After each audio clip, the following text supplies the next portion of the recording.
Namaskar.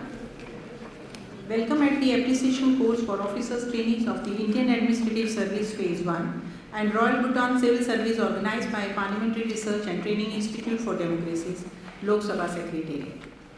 At the outset, I will request Secretary General Lok Sabha Secretariat, Shri Utpal Kumar Singh to deliver welcome address. Honorable Speaker Lok Sabha, Shri Om Birla Ji, faculty at the Lal Bahadur Shastri National Academy of Administration, officer trainees of the 2021 batch of the Indian Administrative Service and the Royal Bhutan Civil Service, my colleague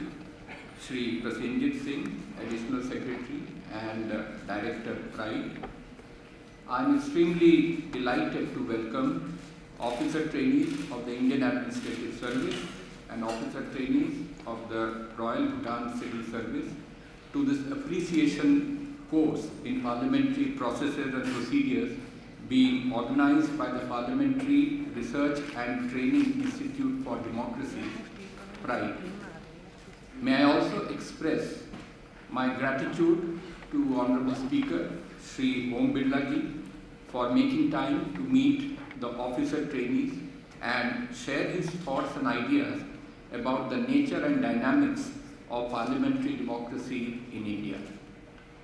You are aware that the roots of our democratic ethos are strong and deep. Historical evidence point to republican system of governance in the 6th century BC.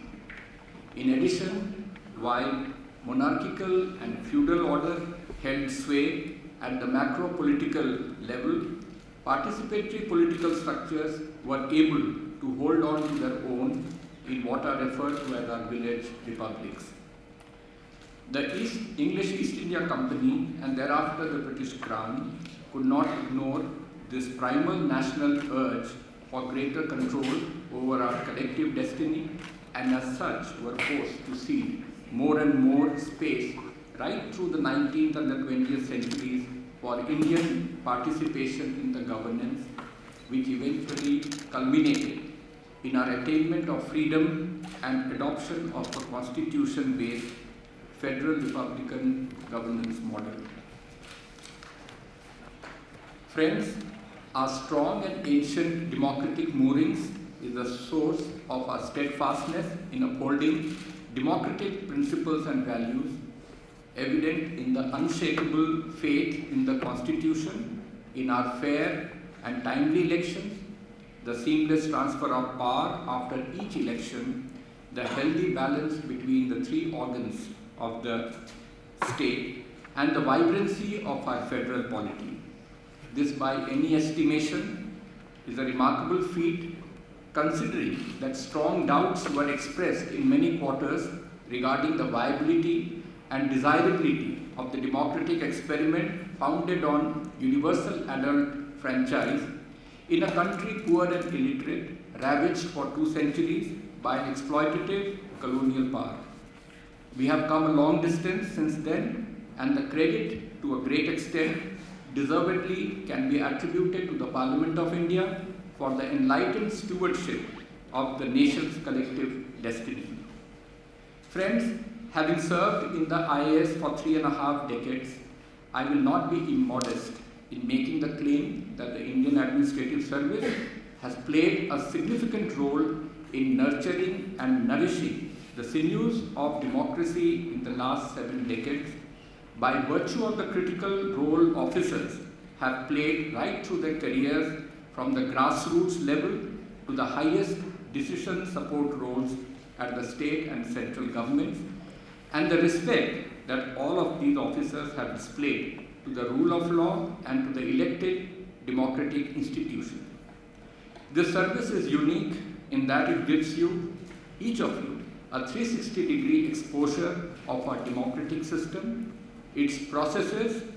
and dynamics, commencing with your role as a guide and facilitator of Panchayati Raj and urban local body institutions, to your role in the framing of laws and policies in the state and central government, and often as a presenter on behalf of the government policies and actions before parliamentary committees. It is therefore absolutely essential that officers not only get a fair grounding of the Constitution and laws, which I am sure is being provided at the Academy, but also an understanding of the Parliament and its rules of business and processes for a better and more holistic understanding of the environment in which you will operate for the next 3 decades or more, a period defined as the Amrit Kal of our independent existence.